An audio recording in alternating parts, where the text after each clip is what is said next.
ಬೊಮ್ಮಾಯಿ ಪ್ರಕರಣ ನಂತರ ಇದರ ಒಂದೇನಂತ ಬಂದ್ರೆ ದುರುಪಯೋಗವನ್ನ ಕಡಿಮೆಗೊಳಿಸಲಾಗುತ್ತೆ.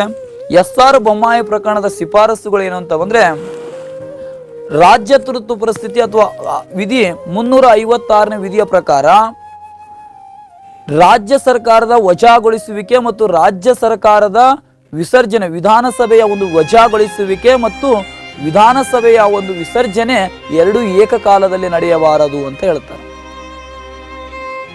ರಾಜ್ಯ ತುರ್ತು ಪರಿಸ್ಥಿತಿ ಏನಂತ ಬಂದ್ರೆ ನ್ಯಾಯಿಕ ಪರಾಮರ್ಶೆ ಅಥವಾ ಜುಡಿಷಿಯಲ್ ರಿವ್ಯೂಗೆ ಏನಪ್ಪ ಒಳಪಡುತ್ತಾ ಕೇಂದ್ರ ಸರ್ಕಾರ ಸಂವಿಧಾನದ ಆಶ್ರಯ ಅಡಿಯಲ್ಲಿ ಏನಂತ ಬಂದ್ರೆ ರಾಜ್ಯ ತುರ್ತು ಪರಿಸ್ಥಿತಿಯನ್ನ ಜಾರಿಗೆ ತರಬೇಕು. ಇದನ್ನ ನ್ಯಾಯಿಕ ಪರಿಶೀಲನೆಗೆ ಒಳಪಡುತ್ತದೆ. ಕೇಂದ್ರ ಸರ್ಕಾರ ಮಾಡಿದ್ದು ತಪ್ಪು ಎಂಬುದಾದ್ರೆ ಯಾವ ಒಂದು ಸರ್ಕಾರ ಏನಂತ ಬಂದ್ರೆ ರಾಜ್ಯದಲ್ಲಿ ಯಾವ ಪಕ್ಷ ಆಡಳಿತ ಮಾಡ್ತಾ ಪುನಃ ಏನಂತ ಬಂದ್ರೆ ಆಡಳಿತ ನಿರ್ವಹಿಸಲು ಏನಂತ ಬಂದ್ರೆ ಅವಕಾಶ ನೀಡಲಾಗುವುದು.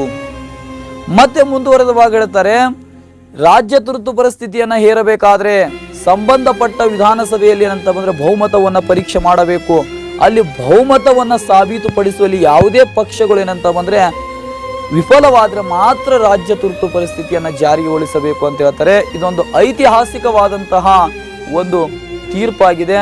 ಅದನ್ನ SR ಬೊಮ್ಮಾಯಿ ಪ್ರಕರಣ ಅಂತಕ್ಕಂಥದ್ದು ಸಂವಿಧಾನದಲ್ಲಿ ಉಲ್ಲೇಖವಾಗಿದೆ. ಅವರು ನಮ್ಮ ಕನ್ನಡಿಗರು ಅಂತಕ್ಕಂತ ಹೇಳಲಿಕ್ಕೆ ಅತ್ಯಂತ